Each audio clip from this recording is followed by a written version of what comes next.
Como tomar decisões sábias em momentos difíceis. Como tomar decisões sábias em momentos difíceis. Quero lhe convidar a abrir a sua Bíblia no texto de 1 Reis, capítulo 12. 1 Reis, capítulo 12. Ainda dá tempo de você convidar os seus amigos para que possam acompanhar a meditação. Você que está na iminência de tomar uma decisão, você que está pensando e considerando uma decisão muito importante na sua vida, eu quero que você preste bem atenção, porque nós vamos extrair do texto algumas balizas, alguns parâmetros que não é que podem ser levados em conta, mas que precisam ser levados em conta quando nós pensamos em tomar uma decisão. Leio primeiro livro de Reis, capítulo 12, de 1 a 15. Foi Roboão a Siquém, pois todo Israel se reunir ali para fazê-lo rei. Ouvindo Jeroboão, filho de Nebate, que ainda estava no Egito, para onde fugira de diante do rei Salomão, voltou do Egito. Assim, mandaram chamá-lo, e Jeroboão e toda a congregação de Israel vieram a Roboão e lhe disseram: teu pai agravou o nosso jugo, mas agora alivia a dura cerviz de teu pai, e o seu pesado jugo que nos impôs, e nós te serviremos. Respondeu Roboão: ide-vos até o terceiro dia, então voltai a mim. E o povo se foi. Teve o rei Roboão conselho com os anciãos que estiveram na presença de Salomão, seu pai, quando este ainda vivia. Como aconselhais vós que se responda a este povo? Responderam eles: se hoje te tornares servo deste povo e o servires, e respondendo-lhe disseres boas palavras, serão teus servos para sempre. Porém, ele deixou o conselho que os anciãos lhe deram, e teve conselho com os jovens que haviam crescido com ele e que assistiam diante dele. E lhes perguntou: que aconselhais vós que respondamos a este povo que me disse: alivia o jugo que teu pai nos impôs? Os jovens que haviam crescido com ele lhe disseram: assim falarás a este povo que disse: teu pai fez pesado o nosso jugo, mas tu o alivia de sobre nós. Assim lhe falarás: meu dedo mínimo é mais grosso do que os lombos de meu pai. Assim que, se meu pai vos impôs jugo pesado, ainda eu aumentarei o vosso jugo. Meu pai vos castigou com açoites, eu vos castigarei com escorpiões. Veio Jeroboão e todo o povo ao terceiro dia a Roboão, como o rei havia ordenado, dizendo: voltai a mim ao terceiro dia. Respondeu o rei ao povo asperamente, deixando o conselho que os anciãos lhe haviam dado, falou-lhes conforme o conselho dos jovens, dizendo: meu pai agravou o vosso jugo e eu ainda o aumentarei. Meu pai vos castigou com açoites, eu vos castigarei com escorpiões. Assim o rei não deu ouvidos ao povo, pois esta mudança vinha do Senhor para confirmar a palavra que o Senhor tinha dito por intermédio de Aias, o silonita, a Jeroboão, filho de Nebate. Senhor, mais uma vez, fala-nos através da tua palavra. Em nome de Jesus. Amém. Todos nós tomamos decisões. Todos nós. Eu diria que muitas decisões, e decisões até com implicações, com desdobramentos, com consequências gigantescas, nós tomamos estas decisões muitas vezes em um ambiente de tensão, em um ambiente de turbulência. E as decisões tomadas em ambiente de turbulência, decisões tomadas em momentos de agitação, agitação emocional, agitação, de pressão de pessoas, agitação por causa do tempo, são decisões que correm um seríssimo risco de serem decisões equivocadas. Isto porque, seja em razão do tempo, ou seja, uma decisão que eu preciso tomar daqui a 1 hora, seja em razão das pressões que o indivíduo está sendo submetido para tomar aquela decisão, pressão da família, pressão do trabalho, pressão de uma responsabilidade que precisa ser atendida, de uma tarefa que precisa ser respondida. São situações, além de outras, que têm a possibilidade de tirarem o nosso foco e de nos levarem a tomar uma decisão não na base de princípios, mas na base de emoção. E aí, as chances de equívoco são gigantescas.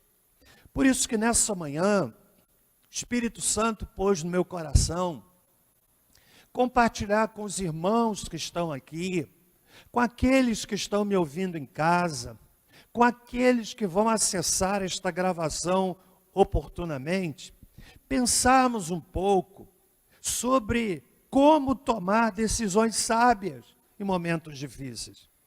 Quanto maior a responsabilidade, preste bem atenção, maior a dificuldade em decidir. Maior a dificuldade. E nessas horas, nós precisamos de bons conselheiros, que nos ajudem com bons conselhos.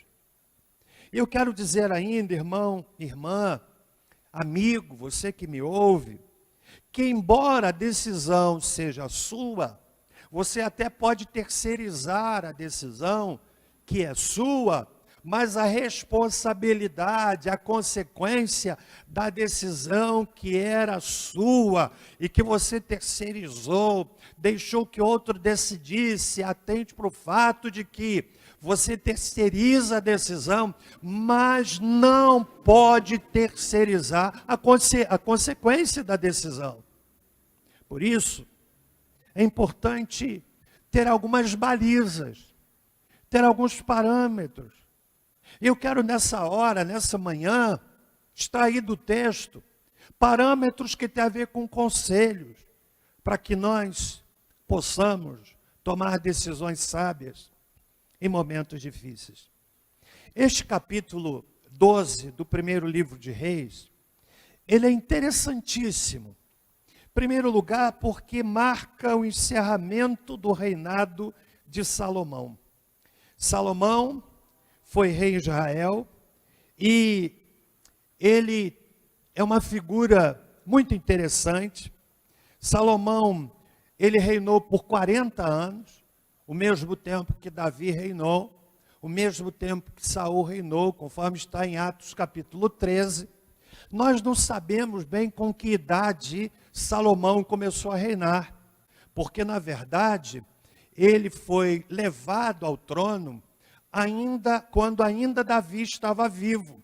Davi estava já envelhecido, e então, quando chegou a notícia a Davi de que o seu filho Adonias conspirava para usurpar-lhe o trono, Davi envelhecido, já não tinha o vigor de outrora, já não tinha o vigor da época em que ele lutou com Golias. Então, Salomão foi levado ao trono, com Davi ainda vivo. Davi dá um conselho para ele e depois morre.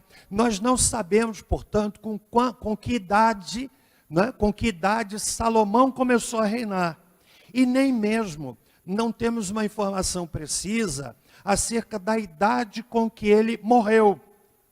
Há suposições de que ele tenha morrido com a idade entre 60 e 70 anos. Mas eu quero dizer para o irmão que Salomão, preste bem atenção aqui, é a figura da pessoa que começa bem, mas termina mal.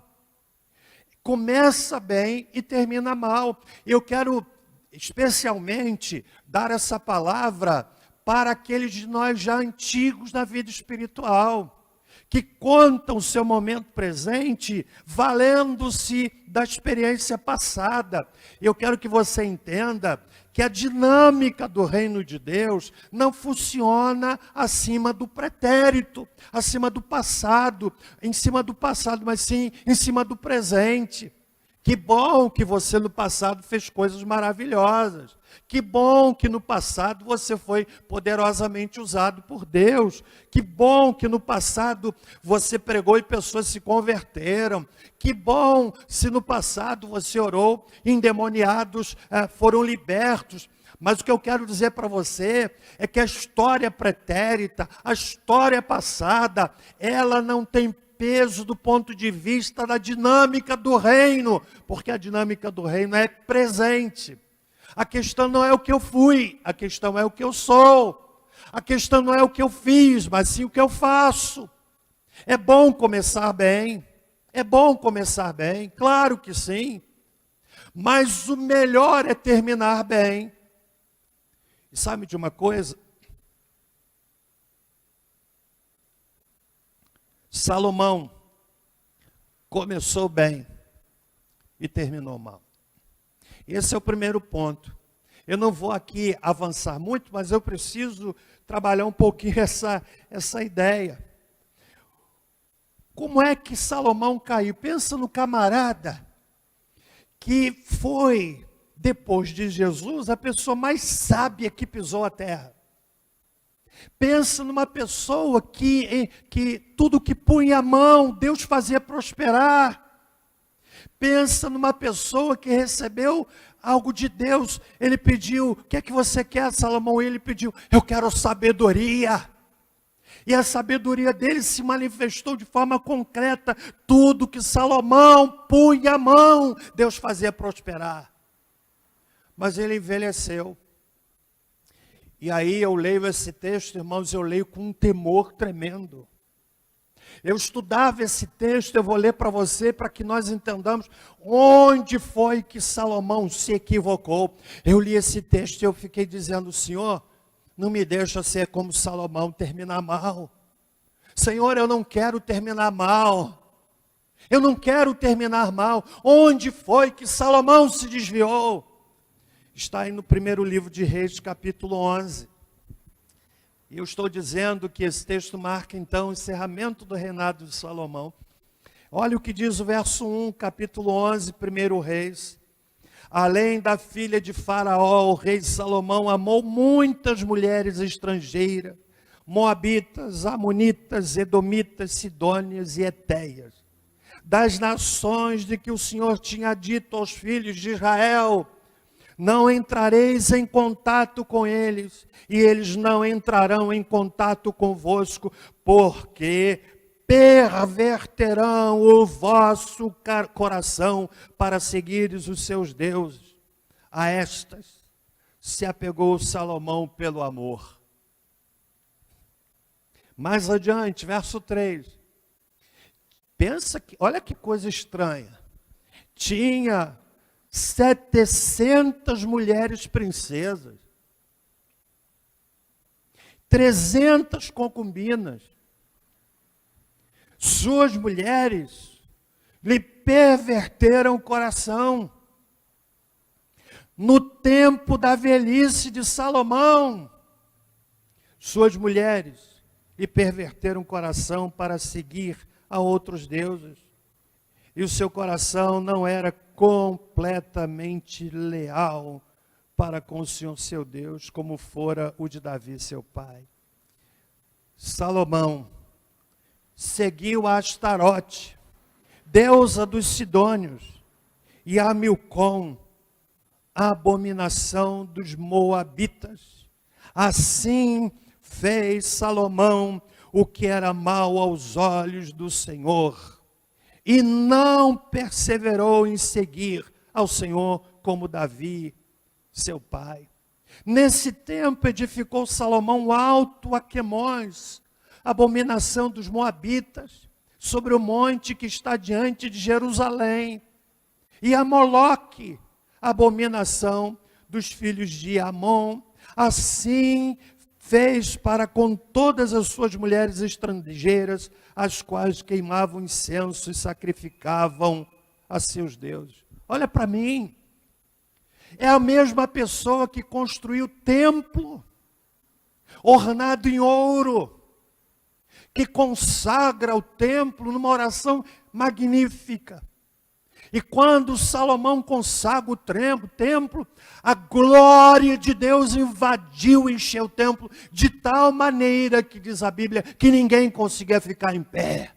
A glória de Deus punha as pessoas no chão. Ah, meus irmãos, é esse Salomão que quando consagra o templo diz assim, que neste templo não se adore outro Deus, que só adore ao Senhor. Agora na velhice, irmãos, isso é sério demais. Salomão deixa o seu coração ser pervertido. A brecha foi emocional. Você já viu história? Eu já vi história de homens casados que andaram a vida toda bem, servindo ao Senhor, com a sua esposa, com os seus filhos. Aí entra na velhice e vai namorar uma menininha.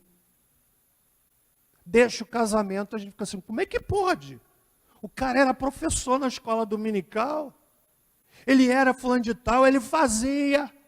Aí ele quer agora andar, deixa a mulher, companheira de anos, que o ajudou, que se sacrificou com ele, que construiu junto com ele. Eu estou falando de homens e mulheres que um dia serviram a Deus, deixaram o coração se perverter. Sabe de uma coisa? Quando eu penso nessa história, e é uma incógnita aqui, será que Salomão se arrependeu ou não? Será que Salomão foi salvo ou não? Essa é uma questão que pergunte depois aos seminaristas, que eles vão responder com muita propriedade. Pergunte aos pastores da igreja. É uma questão, será que Salomão foi salvo? Quando eu penso nessa experiência, que ele diz, que o texto relata que o seu coração se perverteu, aí começa a fazer sentido o que Salomão diz no livro de Provérbios, capítulo 4, verso 23. Sobre tudo que se deve guardar. Guarda o quê? O teu coração. Hein? Não há uma cronologia para sabermos se essa palavra de Provérbios, ela foi dada depois desse episódio. É provável. E ele diz agora, de tudo que se deve guardar, guarda o seu coração. Eu concordo com alguns que sugerem que Salomão se arrependeu por conta do que está no livro de Eclesiastes, no capítulo de número 11. Você sabe que o livro de Eclesiastes, os 3 livros que tem a instrumentalidade de Salomão, não é? Cantares, Provérbios e Eclesiastes, os estudiosos colocam Cantares como na fase inicial da vida de Salomão, fala do romantismo, fala do amor, fala da relação sexual com a sua amada, da euforia da juventude. Sugerem também que Provérbios estaria no meio dessa realidade de Cantares e do último momento, que é o livro de Eclesiastes. É o livro já de Salomão envelhecido, e eu pessoalmente acho que faz sentido sim, que Salomão tenha se arrependido, não é? Porque lá no livro de Eclesiastes, no capítulo de número 12, capítulo 12 de Eclesiastes, nos versos 13 e 14, ele diz assim, de tudo o que se tem ouvido, a conclusão é, teme a Deus e guarda os seus mandamentos, pois isto é todo o dever do homem. Porque Deus, olha que verso tremendo, porque Deus há de trazer a juízo toda a obra, inclusive tudo que está encoberto, quer seja bom, quer seja mal. Deus vai trazer juízo. Você pode esconder dos outros, pode esconder do pastor, pode esconder da igreja, pode esconder do marido, pode esconder da esposa, dos filhos, mas não pode esconder de Deus. Não pode. A Bíblia diz que ele vai trazer a juízo, vai flutuar em algum momento. Então, há muitos estudiosos que entendem que essa palavra de Salomão retrata que ele lá no final teve um arrependimento. Mas na verdade tudo não passa de suposição. O que eu quero dizer é que esse texto de 1 Reis, que nós estamos analisando, e vamos nos debruçar nele, capítulo de número 12, Salomão morreu, diz o último verso do capítulo 11, verso 41 a 43, morreu, e agora Roboão começa a reinar, seu filho. É interessante que a atitude de Salomão, Deus levantou um profeta, o profeta Aias, e disse para ele: seu reino vai ser dividido. Você não andou em lealdade comigo, você não me agradou, só não vou fazer isso no seu tempo por causa de Davi. Só não vou dividir o reino na sua mão por causa de Davi, mas vou fazer no tempo do seu filho. E o que aconteceu? Capítulo 12, então, Roboão começa a reinar. Verso 43 do capítulo 11 diz: e Roboão, seu filho, reinou em seu lugar. E agora a gente tem a divisão do reino.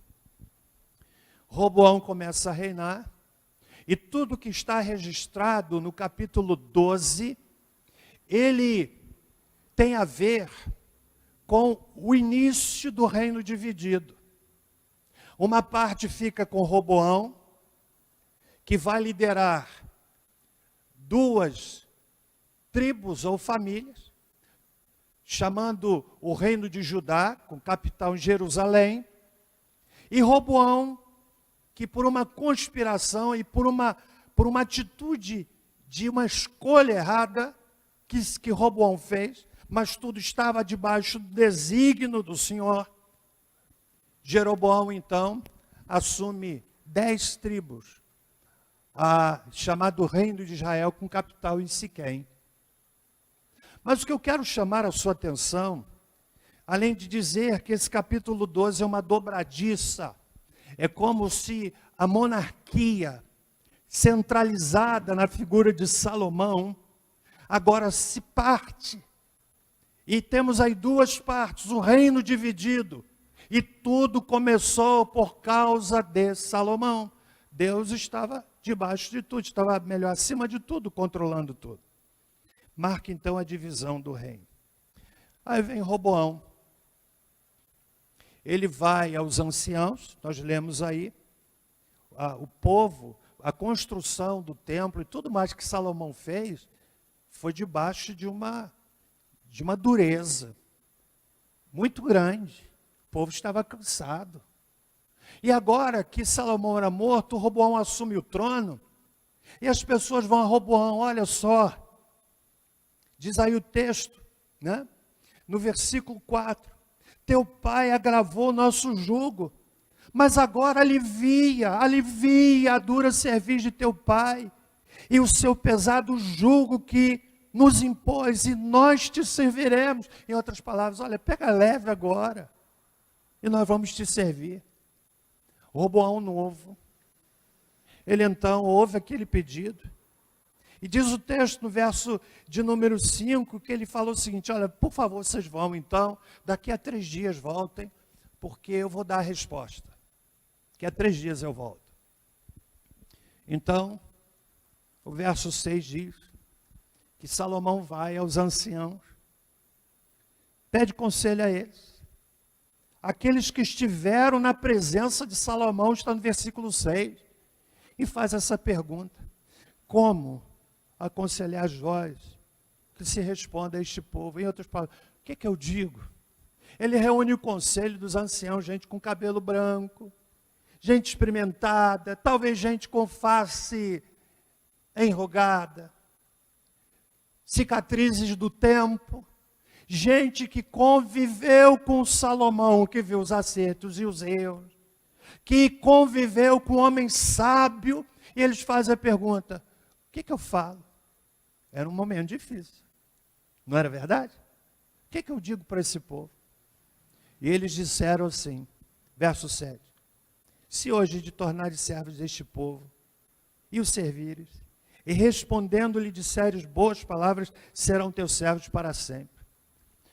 Roboão ouviu isso, mas ele não ficou satisfeito, e foi ouvir o conselho dos jovens que cresceram com ele. E a gente já tem um aprendizado tremendo, né? Quem você escolhe para lhe aconselhar? Quem você escolhe? O que é que os amigos dele disseram? Fez a mesma pergunta. Está aí no versículo de número 9. Que aconselhais vós que respondamos a esse povo? A mesma pergunta. O que é que eu digo? Os anciãos disseram, pega leve. Os jovens disseram, pega pesado. Se o teu pai, Roboão, feriu esse povo com jugo pesado, com uma carga dura, com açoites, agora, Roboão, você deve ferir com escorpião. Ou seja, vamos aumentar a carga. E que o seu dedinho mínimo vai ser mais grosso do que o lombo do seu pai. E Roboão disse assim, é isso. Seguiu esse conselho. Por causa disso o reino foi dividido. É claro que tudo isso tinha a ver com uma direção de Deus. O Senhor Deus já havia dito, está no versículo de número 15. Mas eu quero extrair aqui desse texto 3 orientações para você que está tomando ou vai tomar uma decisão no momento difícil. Há muitos momentos difíceis, há muitas situações que nós não podemos decidir no impulso. Por exemplo, com quem eu vou casar? Olhou, gostou, é essa. Viu a menina bonita, não é? Linda, conheceu, o nível de namoro dá é um conhecimento num nível, noivado no outro, e o casamento é a realidade concreta. Eu me lembro daquela história do camarada que casou com uma moça bonita toda a vida. Foi pelo impulso da beleza. Foram para a lua de mel. E quando ele acordou no dia seguinte, a mulher estava sem a peruca, sem a dentadura e sem o olho de vidro. Não que isso tenha problema, é óbvio. É óbvio. O que eu estou dizendo é que ele se decepcionou. Quantas histórias eu já vi de pessoas que se casam no impulso, não ouvem conselho, às vezes nem pedem conselho. Sabe de uma coisa? Às vezes eu sei que membros da igreja se casaram pelo Facebook. E falando, então casou, o pastor deles não foi buscado para orar. Eu não vou opinar para você casar ou não. Na igreja nós não decidimos, você tem que casar com esse, de jeito nenhum. Mas meu Deus, como é que pode? A ovelha não procura o pastor para dizer, pastor, ora por mim. E às vezes eu fico sabendo pela internet que a minha ovelha casou. Aí eu não sei o que eu faço. Quero que a pessoa vá bem. Mas como pode o pastor dela que alimenta, que cuida, vai saber pela internet que um membro da igreja casou? Não é que você tem que me convidar, não, de jeito nenhum, casamento é seu. Eu não vejo problema nenhum, vai casar, convidar um dos pastores para fazer o casamento, de jeito nenhum. Mas, gente, há uma autoridade espiritual, na hora do aperto, a quem que você vai buscar para aconselhamento? Agora imagina, entra no gabinete, hipoteticamente, casal que entra no gabinete, pastor, a gente está passando um problema no casamento. Você imagina a minha reação? Você casou? Eu nem sabia. É uma decisão importante. Você não pode decidir sem considerar algumas balizas. Está entendendo?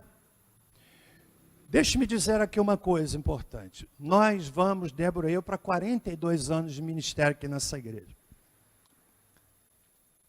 E eu diria que é um ministério de sucesso, que o Senhor tem honrado. E antes que alguém se apresse em interpretar mal, eu quero dizer qual é a minha compreensão de sucesso no ministério. Sucesso no ministério está em quando você acerta mais do que erra. Insucesso no ministério é quando você erra mais do que acerta. Porque o erro é natural. Claro. A gente decide. Se você me perguntar, pastor, todas as decisões que você tomou foram as decisões certas? Não. Hoje, com outra compreensão, com outros elementos, certamente que não. Mas eu prefiro errar tendo decidido do que errar pela indecisão. Ele nunca se decide.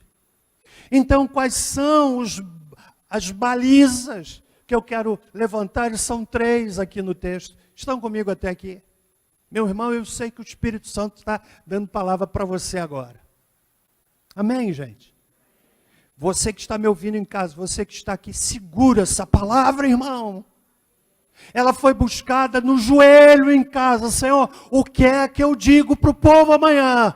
E veio, fala sobre isso. Fala sobre isso. Eu vou dizer para você o que acontece comigo.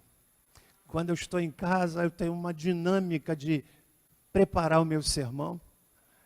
Aí quando vem, eu falo sozinho com o gabinete. Não vou nem falar o que eu falo. Deixar você na curiosidade. Paro por aqui. Mas eu sei que o Espírito Santo está falando a você, que vai tomar uma decisão. Preste bem atenção. Não era um momento difícil, esse na vida de Roboão? Era um momento político muito forte, do qual resultou o reino dividido. Era um momento gigantesco, era uma decisão seríssima. Deus estava controlando aquilo tudo, claro, mas a gente aprende até com os erros. Aliás, aprendemos mais com os erros do que com os acertos. Mas não é por causa disso que eu vou viver errando. Então, quais são as decisões sábias que a gente precisa aprender a tomar em momentos difíceis? Em primeiro lugar, aprenda a ouvir a voz da experiência. Aprenda a ouvir a voz da experiência. Veja o que diz o verso 6, capítulo 12. Teve o rei Roboão conselho com os anciãos que estiveram na presença de Salomão, seu pai, quando este ainda vivia. Conselho da experiência. Meus irmãos, olha o que Provérbios diz. Salomão, no livro de Provérbios, diz assim, capítulo 15, verso 22. Onde não há conselho, os projetos saem vãos, mas com a multidão de conselheiros se confirmarão. Veja o que ele diz em Provérbios 24, 6. Porque com conselhos prudentes tu farás a guerra, e a vitória na multidão dos conselheiros. Roboão decidiu não ouvir a voz da experiência. Mas preste bem atenção. Experiência não quer dizer necessariamente conselho de alguém que tem mais idade. Experiência tem a ver com conselho de gente que tem maturidade. Porque você pode encontrar uma pessoa jovem que tem uma maturidade extraordinária. Mas você pode encontrar um ancião ou uma anciã com cabelos brancos que é imatura. Então, aprenda a ouvir a voz da experiência. É claro que, pelo menos teoricamente, uma pessoa mais vivida pressupõe uma experiência melhor. Lembra o que eu falei? Acerto e erro. Eu entendo, repito. Ministério de sucesso. Quando você erra menos do que acerta. Você vai errar. Todo mundo erra. Se eu pudesse voltar aos meus 22 anos, E começando o ministério com 23, quantas coisas eu faria diferente. Só que eu não olho para o passado com a cabeça do presente. Sabe por quê? É injusto. Porque lá com 23 anos, 5 anos de convertido, vindo de uma família que não era evangélica, o único na minha casa, 5 anos depois, já estava liderando essa igreja. Quantas coisas equivocadas eu fiz na boa intenção. Mas aí vai vindo a experiência. Caramba, eu não faria diferente. Mas que errar, você vai errar. Agora, aprenda a ouvir a voz da experiência. Não é necessariamente a idade, mas é a maturidade. Eu conheço jovens que têm uma maturidade, gente. Mas eu conheço idosos que quase a gente tem que pôr no colo. Eu disse, filhinho, não fica assim não citou seu nome, irmãozinho, toma aqui uma chupetinha, vai. Imaturidade. Você já ouviu essa expressão? Eu, se fosse você, quem é que já ouviu isso? Eu, se fosse, isso é uma cilada. Eu, se fosse você, cada um tem um pano de fundo, tem uma história, tem uma compreensão. Eu, se fosse você, faria. Pode ser que no lugar da pessoa, vivendo as mesmas expressões, as mesmas tensões, eu, se fosse você, faria até pior. O que importa é que, para tomar decisão sábia em momento difícil, ouça a voz da experiência. O Roboão não quis ouvir. Ouça a voz. Não significa que a experiência vai dizer o que você quer ouvir. Às vezes a pessoa busca um aconselhamento e ela se frustra porque o que foi dito não é o que ela gostaria de ouvir. Se frustra. Está entendendo? Aprenda a ouvir. Você vai abrir um negócio, converse com quem trabalha no ramo. E aí, o cenário como é que é? Como é que é? Você tem que ouvir a voz da experiência. Não tem outra. Você vai comprar um carro, você precisa ouvir alguém que conhece de carro. Voz da experiência. Está entendendo, irmão? Quantos aqui estão entendendo? Como tomar decisões sábias em momentos difíceis. Roboão estava num momento difícil. Primeira coisa, ouça a voz da experiência. Segundo lugar, eu disse que são 3 itens. Aprenda a ouvir a voz da humildade. No verso de número 7, olha que conselho. Se hoje te tornares servo deste povo e o servires. Você sabe o que é que os anciãos estavam dizendo? Seja humilde. Seja humilde. Eu olho o cenário do nosso país e vejo ações dos juízes. Não vou entrar nesse âmbito tenso e polêmico, mas às vezes penso que são donos do mundo. Seja humilde. Seja humilde. É o que os anciãos estão dizendo. Olha, Salomão teve um jugo pesado, agora Roboão, você vai começar. É bom começar bem. Seu pai começou bem, mas terminou mal. E vai aqui um segredo. Comece com humildade. Com humildade. Ah, meus irmãos. Conselho dos amigos de Roboão foram pela arrogância, dos anciãos pela humildade. Pela humildade. O texto no verso 8 diz que ele deixou o conselho que os anciãos lhe deram. Teve conselho com os mais jovens, que haviam crescido com ele. Talvez até os jovens que cresceram com ele tenham sido tomados pelo glamour de ser amigo do rei. Olha que privilégio. O rei me convidou e me perguntou. Olha só, imagina, hein? Tirei uma selfie. Se fosse hoje, né? Tirou selfie. Eu e o rei. Então, tomados de uma arrogância, de uma petulância, disseram, olha, falarás assim ao povo. Verso 10 eu não vou ler, porque já o li e você pode ver aí. Salomão diz o seguinte: se Roboão tivesse ouvido o que Salomão disse. Lá em Provérbios 15, verso 33. O temor do Senhor é a instrução da sabedoria.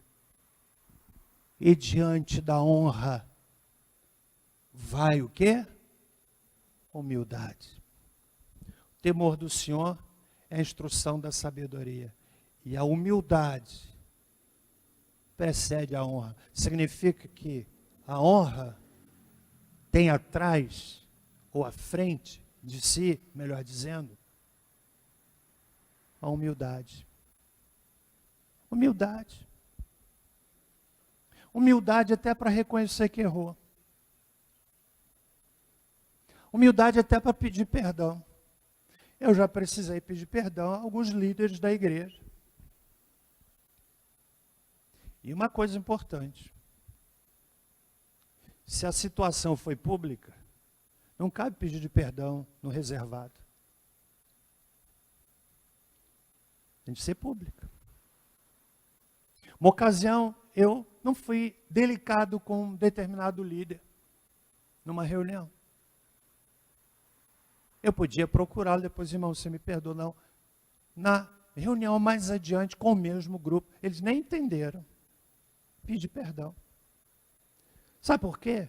Humildade. Está me ouvindo, irmão? Humildade. Quantas pessoas são arrogantes, presunçosas? Eu vou me rebaixar? Eu não. Que pena, você não é discípulo de Jesus. Discípulo é aquele que segue. E quando eu leio João capítulo 3, eu vejo o meu mestre se ajoelhando, lavando os pés dos apóstolos. Era uma atitude própria de um escravo. Pedro disse assim: Senhor, o Senhor me lavar os pés de jeito nenhum.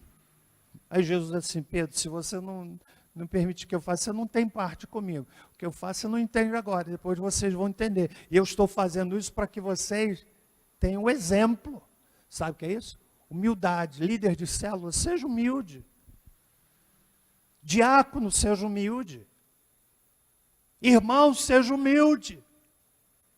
Humildade não é subserviência, mas é uma atitude de maturidade. Então, tomar decisões em momentos difíceis, decisões sábias. Conselho da experiência. Ouça a voz da humildade. Estão entendendo? Amém, irmãos? E último lugar. Como tomar decisões sábias em momentos difíceis.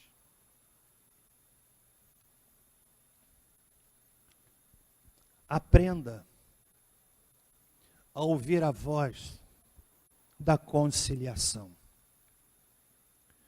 Olha o conselho dos anciãos no verso 7. Se disseres boas palavras, serão teus servos. Se disseres boas palavras, serão teus servos. A conciliação significa muitas vezes aprender a ceder. Significa muitas vezes dar um passo para trás, para dar um salto de 20 passos. Você já viu alguém praticando salto à distância? Como é que o atleta faz? Ele faz isso, não é isso? Eu tenho que olhar aqui para eu não fazer uma situação jocosa. Ele faz assim, olha. Primeiro ele dá um recurso. Você já viu isso? Se a linha de salto estiver aqui, ele não pula daqui, ele faz isso, olha. E aquece a musculatura. E avança. E pisa e salta. Às vezes recua vários passos para dar um salto adiante. Sabe o que é isso? Aprender a ceder.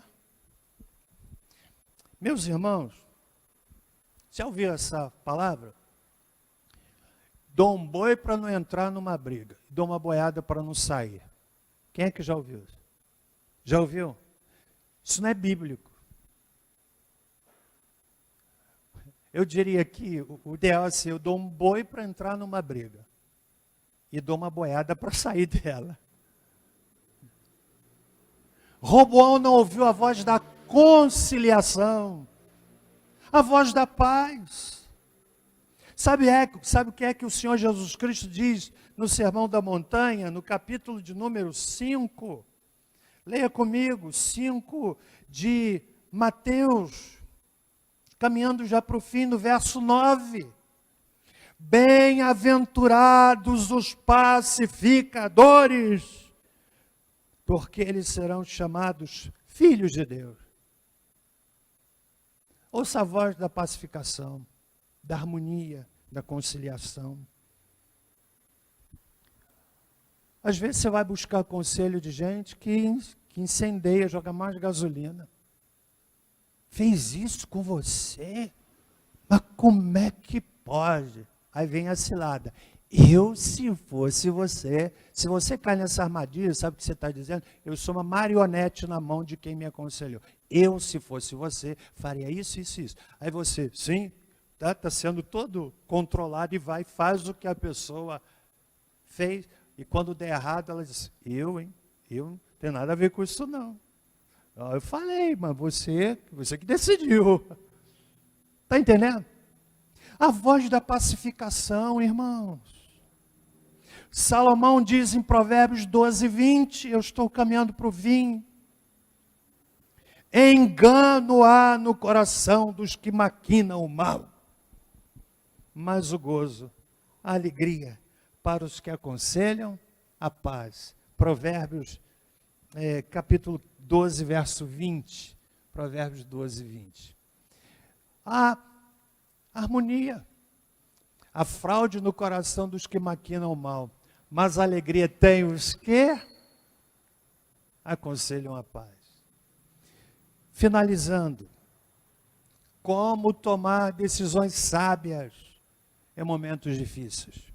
Primeiro, ouça a voz da experiência. Quem aqui que está na iminência ou já tomou alguma decisão, vai tomar? Levante a mão, por favor.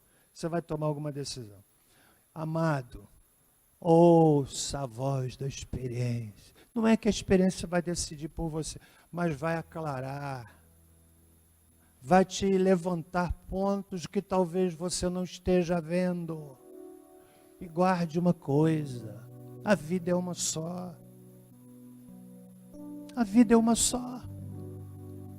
A voz da experiência. Segundo, ouça a voz da humildade. Se você quiser ouvir a voz da humildade, não faz sentido se aconselhar com um arrogante. Ele vai contaminar você. Ele vai impregnar você. É verdade. Ele vai impregnar você, contaminar você, contagiar você. Não adianta nem álcool, nem máscara. Aprenda. Aprenda a ouvir a voz da conciliação. Meus irmãos, como os relacionamentos na igreja de Cristo têm sido minados. Parece que a primeira regra é, vou meter um processo em cima. Ah, é? Vou meter um processo. Imagine uma situação assim, que não é difícil de acontecer. Não aconteceu, graças a Deus. Imagine. Pastor sendo intimado para depor numa causa entre dois membros da sua igreja. Imagine essa cena. Lá de um lado um membro, de outro lado um membro, e o pastor, seu juiz perguntando. Sua excelência, o magistrado perguntando. Então, não aconteceu, tá? Mas imagine acontecer. Você acha que é difícil? Conciliação, querido. Eu não sei o que eu diria numa hora dessa. Talvez eu dissesse assim, condena os dois. Condena os dois. Ouça a voz da conciliação. Dentro de casa, no casamento. Quem é casado sabe que estar casado é um extraordinário exercício para pedir perdão e perdoar. Conciliação. Não cedo. Ok. O reino foi dividido. Família vai ser dividida. Não cedo. Aprenda a ceder. Conciliação. Eu quero orar nessa hora. Você que está me ouvindo em casa, você que está ouvindo aqui, vamos ficar em pé. Essa palavra abençoou você, falou o seu coração, lhe ajudou, lhe deu balizas. É claro que eu não tratei de todos os pontos que envolvem uma decisão sábia, mas eu quis me ater ao texto. Quis me ater ao texto, que não foi pretexto. Aprenda a ouvir. Busque conselho de gente sábia, de gente experiente. Quer dizer que você tem que vir para o gabinete e falar com o pastor. A gente não dá conta. Vou falar com os pastores. Procure os pastores. Claro, procure os pastores. Aqui vários homens e mulheres de Deus que certamente vão lhe ajudar. Pastores que estão buscando uma vida com Deus. Mas há outras pessoas que você pode buscar. Os conselhos. Eu quero orar por você que está aqui, orar por você que está me ouvindo em casa. Queira Deus que essa palavra lhe abençoe como me abençoou. Importante não é começar bem. É importante, mas não é o mais importante. O mais importante é terminar bem. Há uma pessoa na Bíblia que terminou bem, começou bem, terminou bem. Sabe quem foi? O apóstolo Paulo, escrevendo a Timóteo, já pressentindo o cheiro da sua partida, o cheiro da morte. Ele diz assim, olha que coisa linda. Combati o bom combate. Acabei a carreira. Guardei a fé. Gente, essa semana agora, um colega meu de seminário, pastor lá em Piabetá, faleceu. Uma história semelhante à minha, 41 anos pastoreando Segunda Igreja Batista em Piabetá. Querido pastor Jorge Bertoldo. Dele se pode dizer, combateu o bom combate, acabou a carreira, guardou a fé, e um infarto o transferiu daqui para a presença do Senhor. Nós vamos orar. Queira Deus que essa palavra tenha servido de direção para o seu coração nessa manhã. Senhor, ajuda-nos a tomar decisões sábias. Decisões sábias. Decisões que tenham sido precedidas por conselhos de pessoas experientes. Decisões que tenham sido precedidas por humildade. Decisões que tenham sido precedidas pela conciliação, pela paz, pela harmonia. Sobretudo e acima de tudo, entre os teus servos. Abençoa, Pai. Eu oro para que essa palavra entre como orientação do céu para muitos de nós aqui. Quero ainda pedir que o Senhor nos ajude, ó Deus, a que aprendamos com a experiência de Salomão. Que história impressionante, assustadora. Nos perguntamos como pôde um homem que construiu o templo, a quem o Senhor apareceu 2 vezes, a quem o Senhor se revelou 2 vezes, o Senhor apareceu a Salomão, e na velhice, meu Deus, ele constrói altares para divindades. Ah, Senhor, que assustador é isto. Seja um alerta para mim e para aqueles mais vividos. Seja um alerta. É bom começar bem, mas o melhor é terminar bem. Leva-nos em paz. E aquilo que foi humano, que o Senhor apague da mente e do coração dos meus amados irmãos. Que o Senhor nos guarde para que estejamos todos aqui à noite, para glorificar o Teu nome. E agora que o amor de Deus, nosso Pai, que a graça salvadora de Jesus Cristo, que a doce consolação do Espírito Santo conosco sejam, com todo o povo de Deus, pela face da terra espalhado, desde agora e para todo sempre. Amém.